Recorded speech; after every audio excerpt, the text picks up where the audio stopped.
ઘણા બધા કલાકારો અહીંયા પોતાની સેવા આપતા હોય છે, પણ આજ એટલો બધો વરસાદ છતાંય પણ દિલીપસિંહની એવી ભાવના હતી તો ડાયરો પરફેક્ટ થઈ રહ્યો, એવી શ્રદ્ધા માતાજી પ્રત્યે, ને વરસાદ બંધ થયો ને ડાયરો પાછું શરૂ થયો. ને કે એકવાર સ્ટેજ વીખી જાય પછી બીજી વાર નથી બનતું, પણ માતાજીની કૃપાથી અહીંયા બબે ત્રણ સ્ટેજ છે. આ સ્ટેજ ફેલ તો આ ચાલુ 3 સ્ટેજ છે આપણી પાસે. હો, આ બીજા નંબરનું સ્ટેજ છે. જો જો મારા કલેજા રાજદાન ઘડીને તળના કલાથી વધાવો. જો કલાકારનો રાફડો ફાટ્યો, અને કહેવાય આભ ટીટો કહેવાય કલાકારનો. જો એથી વિશેષ એટલા બધા મહેમાનો આવ્યા છે, બધાના નામ લઈશ તો વાર લાગશે, પણ મહામલ્લેશ્વર 1008 ગુરુ ગગાચાર્ય એવા મહેન્દ્રગીરી બાપુને જોરદાર ધરણાગતિ વધાવી. કારણ કે બાપુને જ્યારે આમંત્રણ દેવામાં આવે છે અહીંયા મોગલ ધામે, એટલે કોઈ દિવસ એમ નથી હું નહીં આવું, ગમે એટલા કામ પૂરા પડતા મૂકીને બાપુ અહીંયા પધારે છે. બાપુની હાજરી છે. જિગ્નેશભાઈ બારોટ જે દર 12 મહિને એક પ્રોગ્રામ અહીંયા ફ્રી કરે છે, એક નહીં 2 તો 2 કરી નાખી. જોરદાર ધરણાગતિ વધાવો. જો અમારા રાજદાન ગઢવી, અમારા કુલદીપભાઈ, મિત્રાજ, ભરત મહારાજ, આ બધા સુખદેવભાઈ ગઢવી, આ તો ખતરનાક માણસ છે સુખદેવભાઈ, બરોબર. હવે સમય એવો આવી ગયો છે, ગેસ બંધ થઈ ગયો છે અત્યારે, બાટલા કાટલા. હમણાં થોડો ટાઈમ યુદ્ધ આવશે એટલે ડીઝલ બંધ થાય છે, પેટ્રોલ બંધ થાય છે, પછી કલાકાર શું કરશે? સીમા આવશે. કલાકાર હાંડિયા લેશે,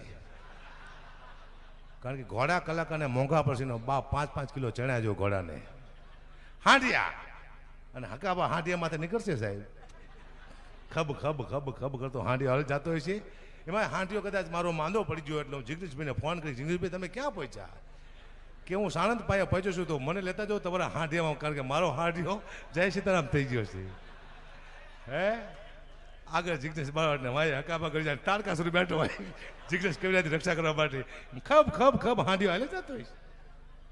માણસો ગામના માણસો વાયટ બેઠા છે, કારણ કે 3 દી પહેલા તમારે જવું પડે, વાપી જવું હોય તો અહીંથી હાંડિયો લઈને, ફૂલ હાર લઈને ધૂળ ઉડતી છે. હાંડિયો આવે છે, હકાબા આવે છે, જિગ્નેશભાઈ આવે છે, રાજદાન આવે છે, હાંડિયો આવે છે. ધૂળ ઉડતી માણા નજીક હાંડિયો આવે તો બેંજાવાળા નીકળે, તબલાવાળા નીકળે. કેમ કે સૌથી પહેલા બેંજાવાળા તબલાવાળા આવે હાંડિયામાંથી. એ પેટન, તબલા, મંજીરા, હાંડિયો લીમડો ખાય. પછી પૂછશે હકુબા તમારા માટે જમવાનું શું બનાવ્યું? હું ભાઈ શાક રોટલી બનાવું સાદું. હાંડિયા માટે લીમડો, 5 માં લીમડો પડે, હાંડિયો બક બક બક ખાતો હોય છે. હમણાંથી ઇતિહાસ બહુ કહું છું, ખતરનાક ઇતિહાસો, કારણ કે હવે જોક્સને મારે ઇતિહાસ કરી નાખવા છે, નક્કી કર્યું મેં છે જોક્સ. હું તમને એક ડોશીની દાસ્તાન કહું કે ડોશીની તાકાત શું હોય, અને ડોશી મારી દીકરી તારે શું કરી શકે, શું ન કરી શકે. અદભુત છે. સવારનું ટાણું બાપુ, એક બેંકની અંદર એક ડોશી જઈ 1 કરોડ રૂપિયા જમા કરવા માટે. લોકોને ત્યાં કોઈ વાર્તા માનતો લાગે, જોક્સ કહું, વાર્તા નથી મારી પાસે, વાર્તા હોય જ નહીં કોઈ દિવસ. સવારના પોરમાં 11 વાગ્યાની ડોશી નીકળી બેંકમાં 1 કરોડ રૂપિયા જમા કરવા માટે જઈ. મેનેજરે પૂછ્યું કે આટલા પૈસા તું લાવી ક્યાંથી? ડોશીએ કીધું કે હું શરતમાં જીતું છું રોજ પૈસા. કે કેવી જ જીતેશ? ડોશીએ કીધું કે તમારા વાળ છે ને એ પ્લાસ્ટિકના છે. મેનેજર કે ના ને ભાઈ ઓરિજિનલ છે. કે નહીં હું સાબિત કરી દઉં. તો કેટલા રૂપિયા આપીશ? મેનેજર કે 1 લાખ રૂપિયા. ડોશી કે ડન, 1 લાખ રૂપિયા.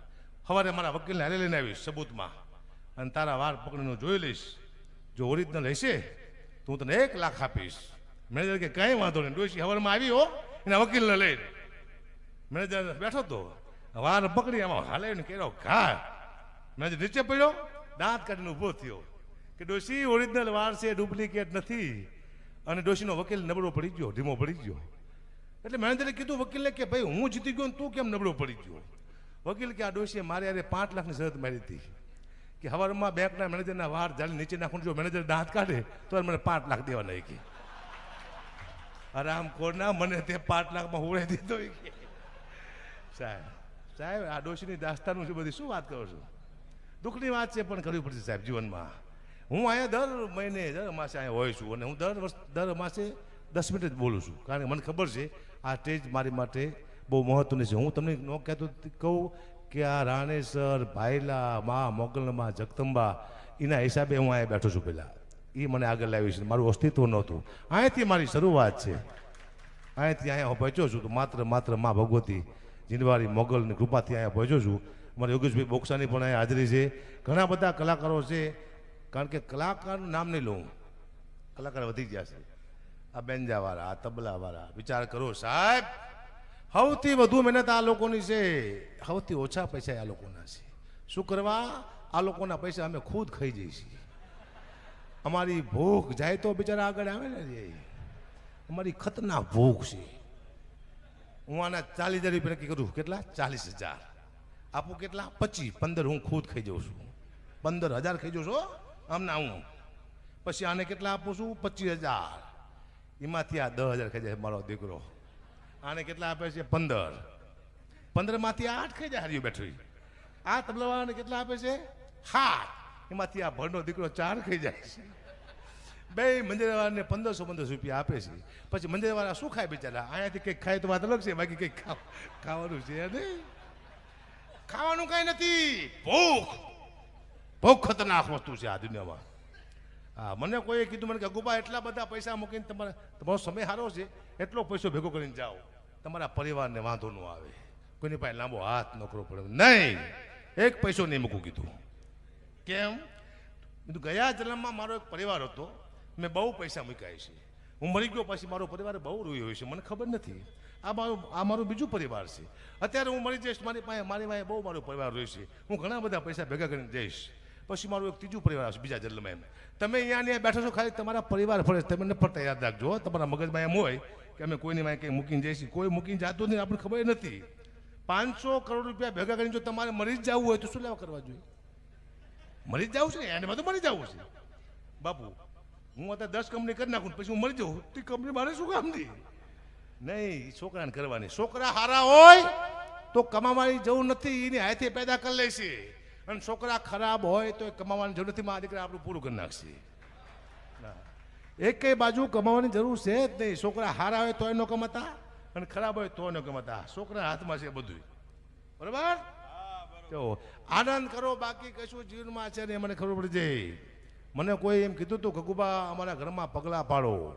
મેં તું કેમ? કે અમારા ઘરમાં બરકત આવે. મેં તું મારા પગલા 40 વર્ષથી મારા ઘરમાં ફરે છે હરામખોર, તો મારા ઘરમાં બરકત ન આવે? દુનિયામાં કોઈ એવો પગ હજી બન્યો નથી તમારા ઘરમાં બરકત લાવી શકે. તમારા ઘરમાં 4 જ પગ એવા છે, એક તમારી દીકરી, એક તમારી માં, એક તમારી બેન ને ચોથી તમારી પત્ની. આ 4 જ તમારા ઘરમાં બરકત લાવી શકે. બાકી દુનિયામાં કોઈ એવો પગ પેદા થયો જ નથી સાહેબ કે બરકત લાવી શકે. કદાચ સાધુ સંત આવે આપણા ઘરમાં તો પોઝિટિવ ઉર્જા આવે, તમારા વિચારને બદલી નાખે. આ સાધુ સંત પોઝિટિવ ઉર્જા આવે તમારા ઘરમાં અને તમારા વિચારસરણી બદલી નાખે.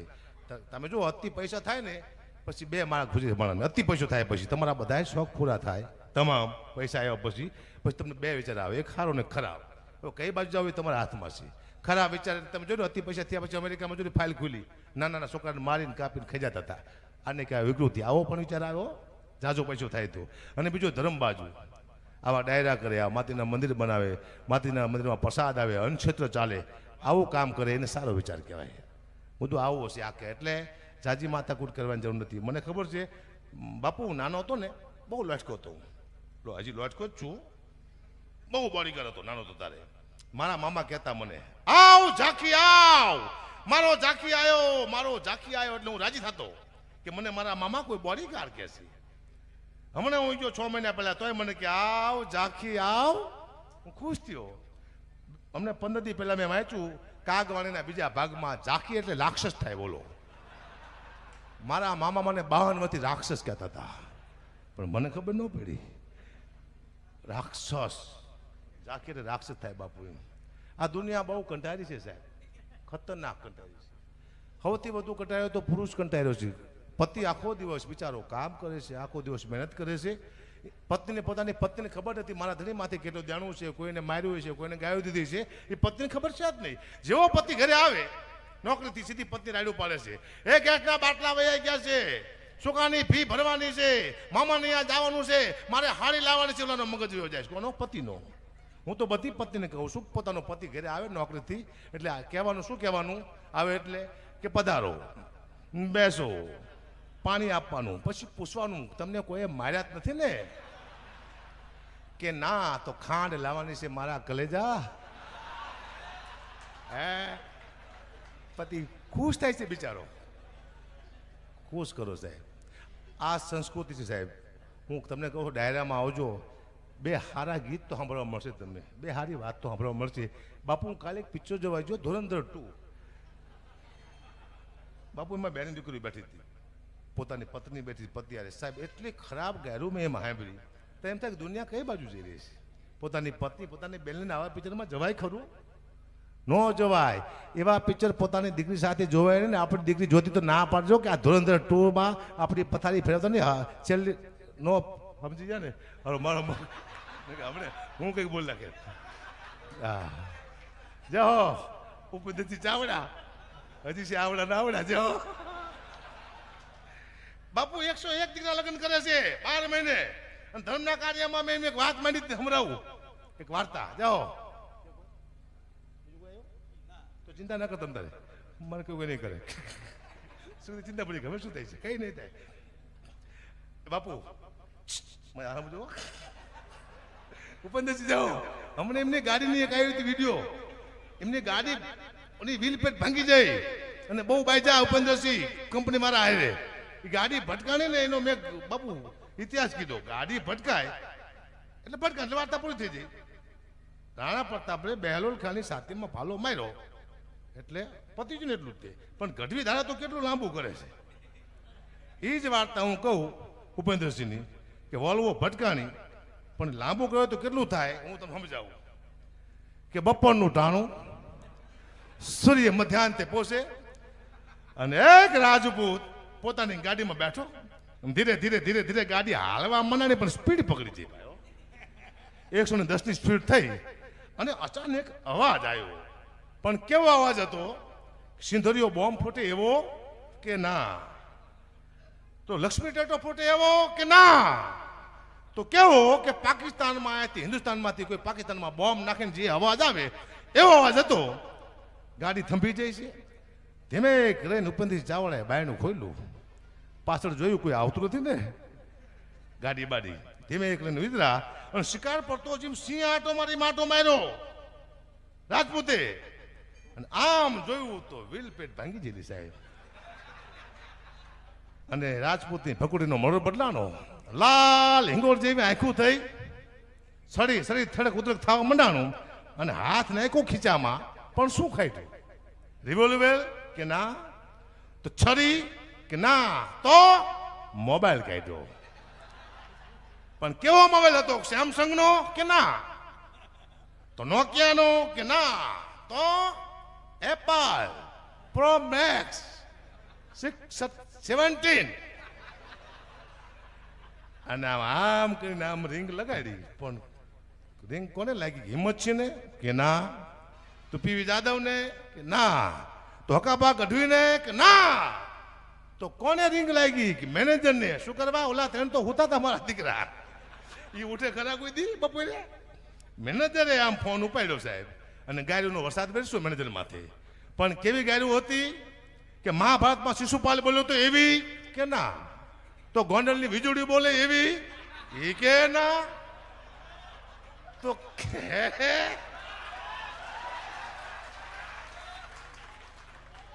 તો કેવી ગાયરું હતી કે મન ફાવી એવી ગાયરું માંડ્યા બોલવા. અને મેનેજરની કાનમાંથી થાર થાર થાર થાર લોહીની ધાર થવા મનાની સાહેબ. અને એક પ્રાઇવેટ દવાખાનામાં મેનેજરને દાખલ કરવામાં આવ્યો. કોમમાં વહી ગયો બિચારો. એને પૂછવામાં આવ્યું શું થયું? કે ઉપેન્દ્રસિંહ ચાવડા નામનો રાજપૂત હતો, એની જે ગાડીની ધાર હતી મારા કાન હોરી નીકળી હતી સાહેબ. અજીત સાહેબ આ ઇતિહાસ લાંબો કર્યો 1.5 કલાક કરી નાખું. મારે તો ઉમેરવું છે ને, મારા બાપનું શું જાય. પણ ગઢવી ઇતિહાસ કે આટલી વાતને આટલી કરવી હોય તો આટલી વાર લાગી. હું તમને દાખલો આપું છું. આવા હજારો ઇતિહાસ ચારણો રચી દીધા છે. પહેલા રાજા મહારાજાના દાખલો આપ્યો કે ગાડીની વાત કરી, કોઈ માણસની વાત કરી. ગઢવી ધારે એટલે માણસને આસમાનની બુલંદી માથે બેહાડી દે. યોગેશભાઈ તાકાત તો છે. કોને હીરો કરવો કોને જીરો કરવો એ તાકાત લઈને તો સરસ્વતી માથે દયાથી કે વાત માનતા ચારણોને આવડે છે. મુદ્દો એ છે. એનો મતલબ અમારે એવી વાતો નહીં માનવાની કોઈક નુકસાન જાય એવું. હા, કારણ કે હવે બહુ બીક લાગે છે. મારા દીકરા કલાકારની વાંહે લોકો પડ્યા છે હાથ વાટીને. કંઈક થાય છે તો તો કલાકાર, કથાકાર, સાધુ, સંતો આ ટાર્ગેટ છે બધાનો. આને પાડી દેશો તો સંસ્કૃતિનો નાશ થઈ જાય છે. તમે જો ઘણા ટાઈમથી અલગ અલગ સમાજો બધા બાજે છે. એ સમાજ જ બાંધતા હિન્દુ બાજે હો. તમને કીધું, તમને કોઈ સમાજ બાજે નહીં. એ હિન્દુ બાજે છે ને બીજા સમાજ જોવે છો રાજી થાય છે કે હા બરોબર છે, આ લોકો આવા જ હોવો જોઈએ. આમાં હિન્દુત્વ નામની વસ્તુ છે ને અનુરોધ માં દીકરા બાજે છે.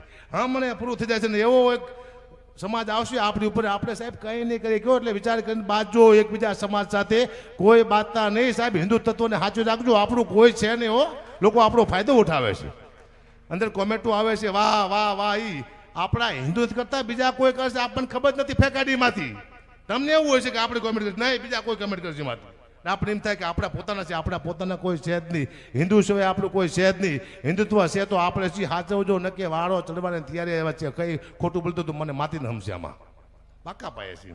એટલે હરેક સમાજ એક થઈ જાઓ, હિન્દુ એક થઈ જાઓ, હિન્દુ રાષ્ટ્ર એક થાય આવું માને પ્રાર્થના કરું છું. આપણે આવા પ્રોગ્રામ થાય છે હિન્દુ એક હશે તો આપણે બધા બેઠા છીએ હિન્દુ અહીંયા. તો એમ તમે વિચાર કરો હિન્દુ સિવાય કેટલા સમાજ છે, હિન્દુ સિવાય કેટલા સમાજ છે. કોઈએ પોતાના ધર્મગુરુને અપમાન કર્યું, કોઈએ પોતાના સાધુ કોઈ ધર્મગુરુને ગાળ્યું દીધી ઇન્સ્ટાગ્રામમાં, કોઈ બોલ્યું. કેમ આપણા હિન્દુ સમાજમાં આ માથુકૂટ થાય છે? આપણા હિન્દુ સમાજ કેમ આટલા ધર્મમાં બધા કઈ ધર્મગુરુ છે એમાં ખરાબ નહીં હોય હશે, પણ એ લોકો એમના સમાજમાં કોઈ ખરાબ કીધું કે નહીં? આપણે એક જ મૂર્ખસી બુદ્ધિ એને માણસો જે આપણો ધર્મ આપણે હરગાવી રહ્યા છે. હિન્દુ ધર્મને સાચો હોય તો મારા બાપ એક થઈ જાય. જો કોઈનું માનશો નહીં ને કે આપણું પતન થવાની તૈયારીમાં છે. જય